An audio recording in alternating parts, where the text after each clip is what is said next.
Whakatala ki kene o whatauhi o kei whai ka te tau tolu. O tau te au sia mai ai hoa whakaloa koe ni.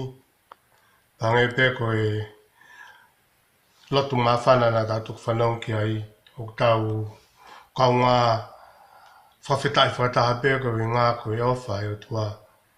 Ene kei whatotoka taimi ka te tau tolu. Ke lawai ke tau au sia mai ai aha koe ni. Mo lawai ke whai o tau whakatontonu. Pene onga pe ngai whangata e mo i o tau whau atua i. Au tau iloi o kune i waka pe. Koe mea pe koe ke tau manatu i. Whai te riha pe ia e taimi o ku a i mo whai ene ngā ui. Whamalo lahi ki he lava e tau ngai ngā ui kato peo au mai ke a koe ni. Pea koe i ki pe ke langilangi ai he ngā ui kato pe. Ki he hiva kai pe he ki he taritari o e kamataanga o e proklama lotu atonga muang ke loto i whiaf koe ni. Ke pe whoki mano hake ke talo ni. Pe koe tau whakangei ngei a. E ngai ngāwe kutoa koe ia ku whai hake. Au kore ke hufanga tuai ka tāka te au ke hoko atu. Ki he tautala noa pe mo e patutohina tau kamata mea ia ne poho. Na tau kamata whoki e tohi koe ni a aisea vai uruaki. Pena tō mai ai vesi kona tātolu kua vesi te fito e ke whai mea ai ai whakamaunga mo hai ki ai o tau ngai. Pōtala noa ai whai e pōkoi ni ka pēke ke pōa pungpungi. Pō whakampe e osi ai whakakaukau e tala noa ki e tohi koe na aisea pungpungi ka paurewe kai ki osi. Te utoku ka hoko atu ia i he ku proklama i he tua pure lulu e pika hau. Whawhitai lahi ai ki he iki. Na tātou mai whaka aisea vai ulak ves tātolu, whare au pe he. Ke oua e toi ominge esi mea ofa e koe tutu insenisi. Koe mea whakarieri ai e kia te au. Ai whakamahina fo ou pe amoi whakasāpate. Ai whanongonongo kātoanga ui kai teu makataki. Ai o ai kovi pe amoi whakataha.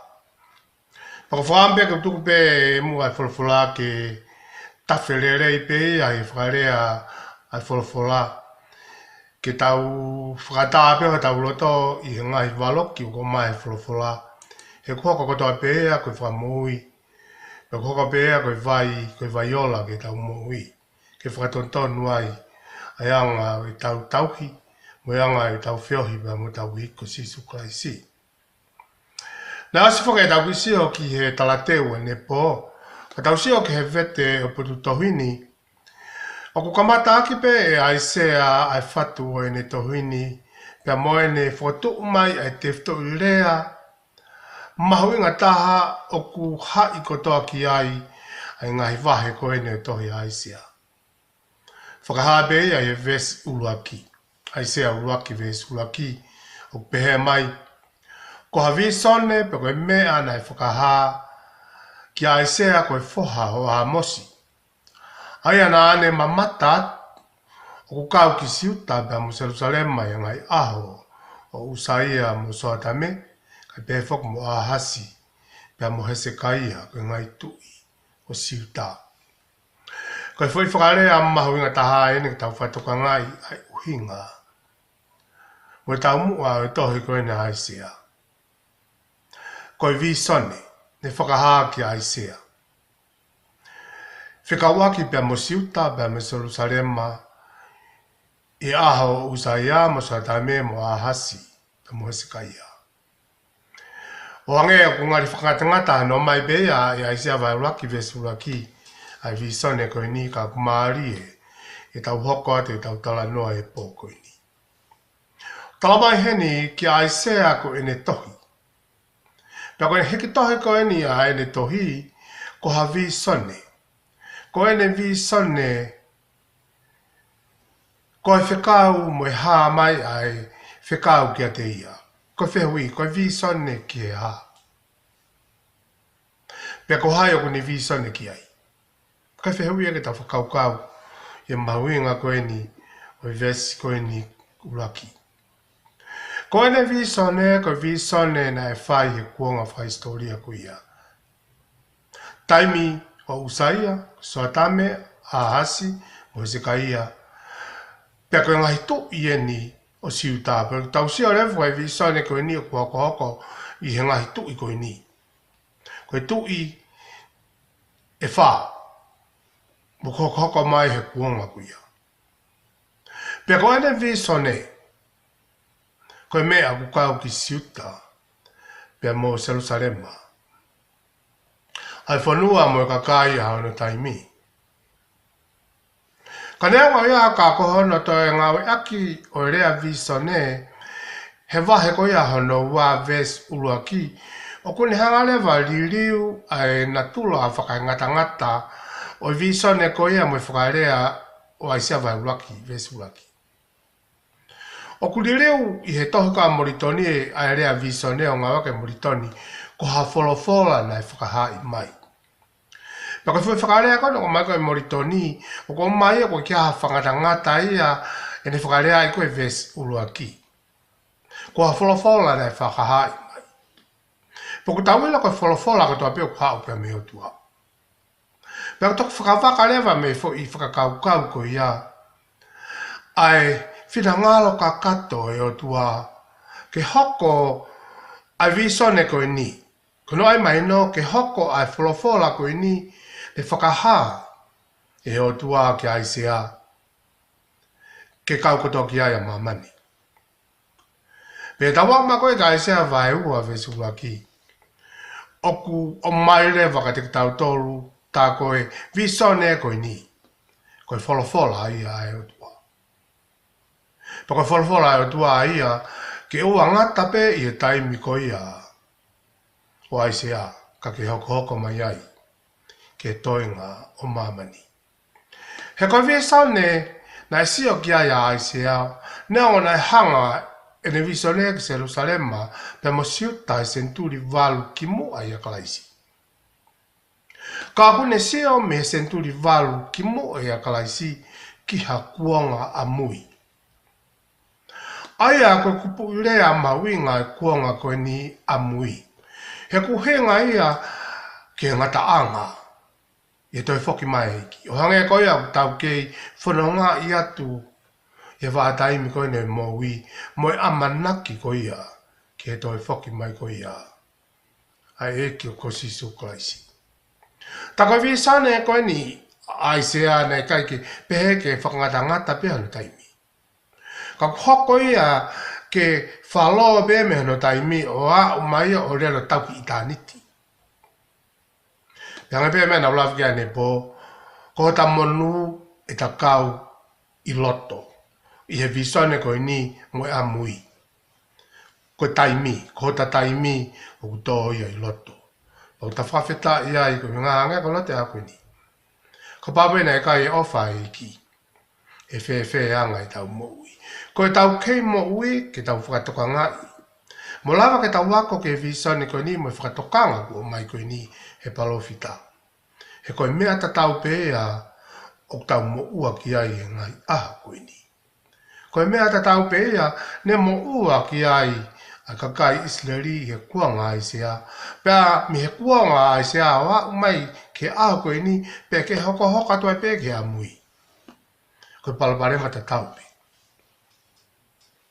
Ai sea vai ua vesi ua, pe ai hoko e ngai aho amui. E whakato ua e mounga e whare o Sihova, i he tumutumu e ngai mounga, e hiki hake ia, o marunga i he ngahi mounga pe ai tawheki ai ngai preanga kotopi. Sio koe whakarea ne mawinga whiwhiso ne. E toki pine i pe ia ke aho ko ia, e whoki mai a sisu o langa no pureanga e mamani ko ini. Pea koe pure whakarewhere vai mamani ko ini. Talama he vese a ko ini, pea e tawhe ki ai a ngai pureanga ko topi. Mahino re vai a koia, koe tui. Pea ni uia i mea ko topi. Ia taimo aisea koe taim whainga tāna e whai ai palofisai koe ni aisea.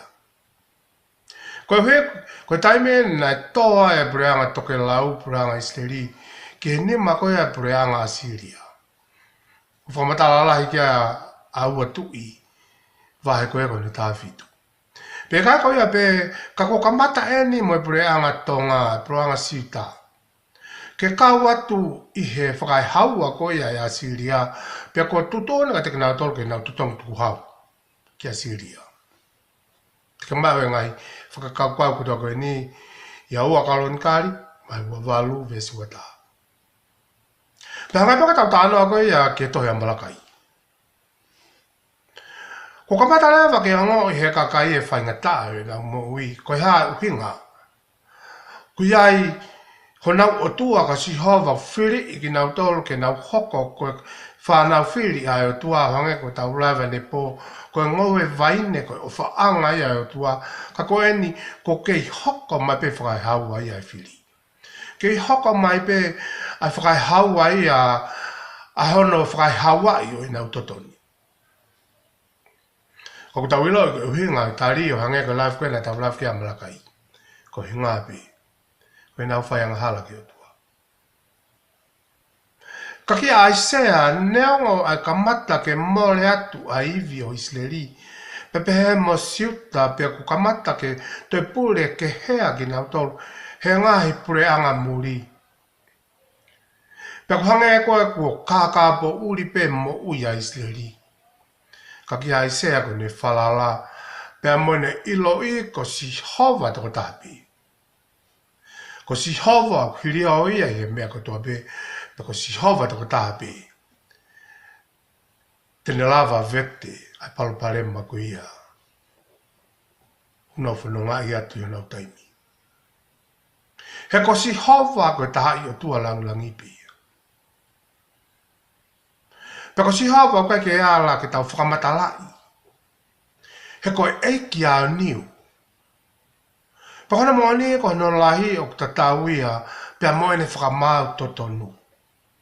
Koe o tua o anga tonu, koe o tua o whaito tonu.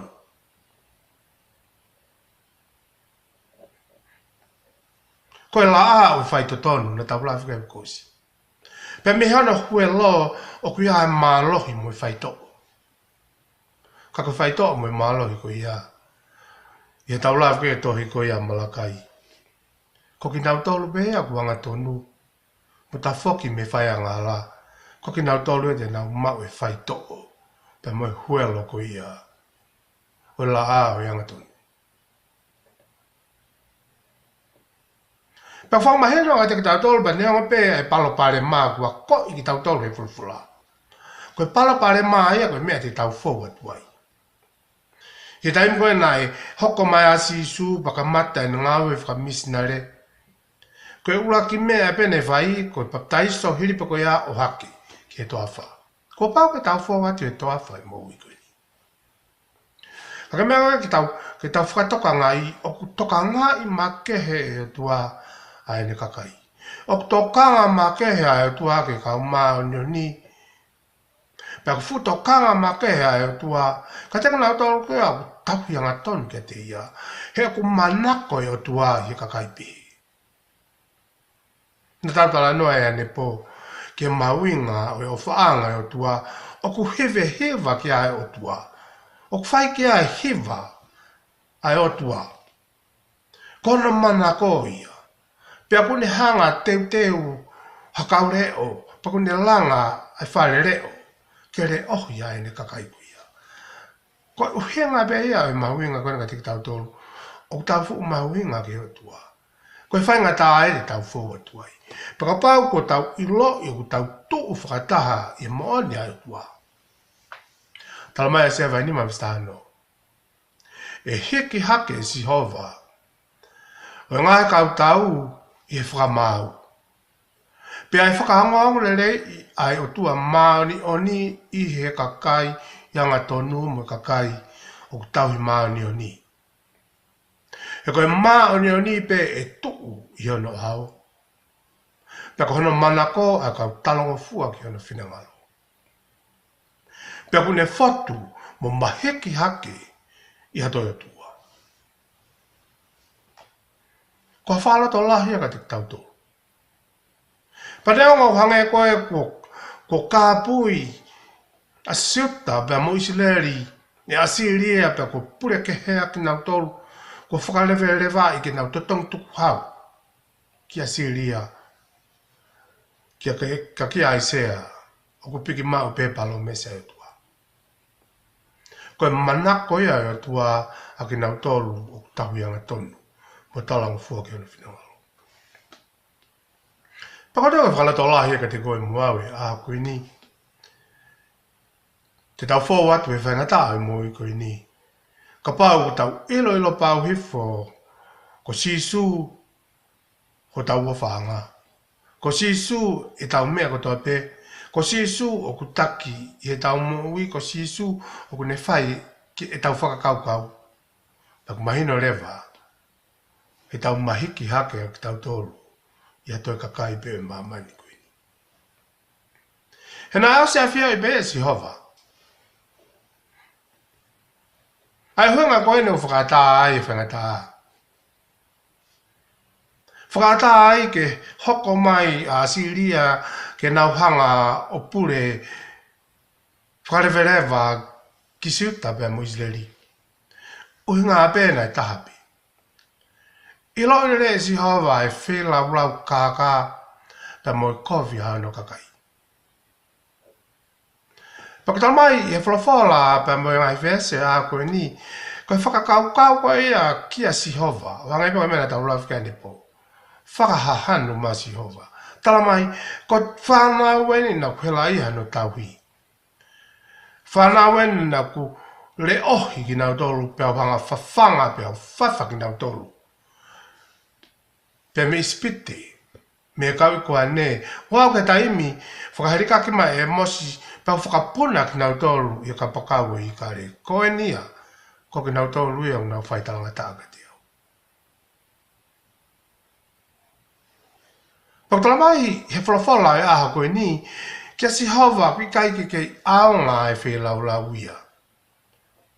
Pia mo e whakamaa e ngā yo wau o tempari. He po pāhea pia mo whiu hai o tua ia, he tau whunga whaiku ia. He kona hunga o ku mamao ho tau loto. Pia tau whailo ngutu pe, ai tau lotu. Ka kona maoni ko tau loto, oku i kai ke teitei ofa ia. Mo tuku lolo ke si hova. He kona maoni koe uhinga ia koe palopalema a isteri, koe namu uine nau tauhi fe tauhi aki pe. Kio nā ngahi wāwhaka i tangata, ke whakahoko ai ke hoho ia ai mo whakatoria ia pe au nau kakano. Mo whai e bēna u whunga kā ki o tua, koe whuwha mamai lahi e ka si hova. He kona maoni, nā nau whai bēa ngai o wau whakalotu, mo ngai kātoanga whakalotu, ke whakatoria i ai ngai hori kovi o nau kakano. He kona maoni, koe whakamalaia lahi, taha ia. Koe nau toi whenga ke waka aki o wau, whakalotu. Ko wau e tempare. Koe pehe ko whahinga whaunga ia e tāri ai o tua. Tama e sea whai uraki vestafa. Oku whehe a ulau maarie ki o mō ngahi mahina whoou, pia mō ngahi kātoanga. He koe mea whamamahe ki a te au. Pia kua whiu hono kātaki. Ta whaitonga i hene hou haurahi o tua. Koe taimpe au tau rea ake fui rea koe ni kua whiu no kātaki. Ka pāte tau tālai ka taha o ku tau mamai lai ki ai. Tau whiu no kātaki e ne whai kofi. Kua au ke taimi ko me ose ke rese ai o tua i he fu ulunga anga furiki vanu koe ni. Ne whai e Israeli ki o tua. Ia isa vai wahiva vista tolu. Koe ane pehe ai e si hova, koe mea i unu mai a kakaini. Kia te au ake peho na ungutu.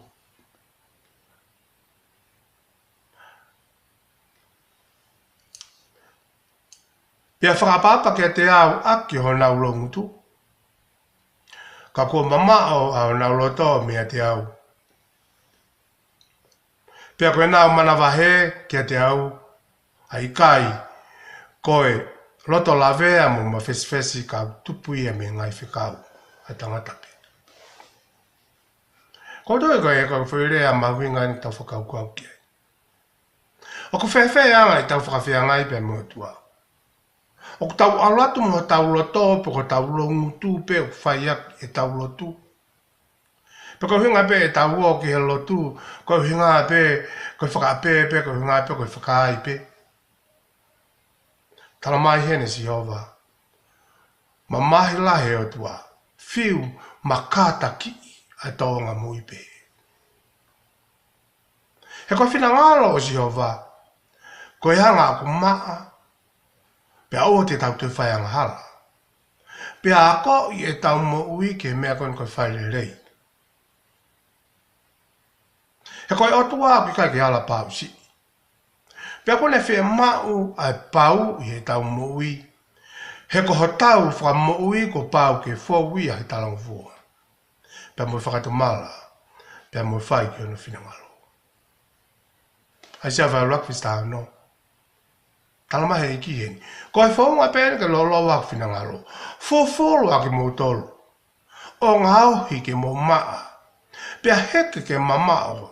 Mea te au ai kovi ho mo ulunganga. Pea toku ai whai kovi pea mo kāka. Koe whaunga pēne. Pea katoa ko taha e nea hafo i vesi oku hokai hanga tonu mai eka te au. Ke fufulu e ke maui, pea ngahui e ke maui, ke umaa, pea hiki ke mamao, ai mea koe ni koe whai kovi, ai mea koe ni koe ulunganga kovi, pea toko ai mea koe ni koe whai kovi. Kai pea whaku mo maui kāka. Ko toka whehui ia ka te tautore a koe ni. Mo whakatokanga koe ni. O ki kai totonu ki tau whenga ki tau aka ke mea maasi la, moala pausi e utua.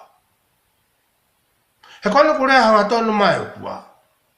E rono, ene whakariri au ki sleri. E kake malava ke makata ki, a ngahi ulunganga kovi, pa ngawe aki e rea, e utua e nerea e tau waka ne po, ulunganga hau, kake ne makata ki, a o mai whakataha o kovi, pa mo whakariri au.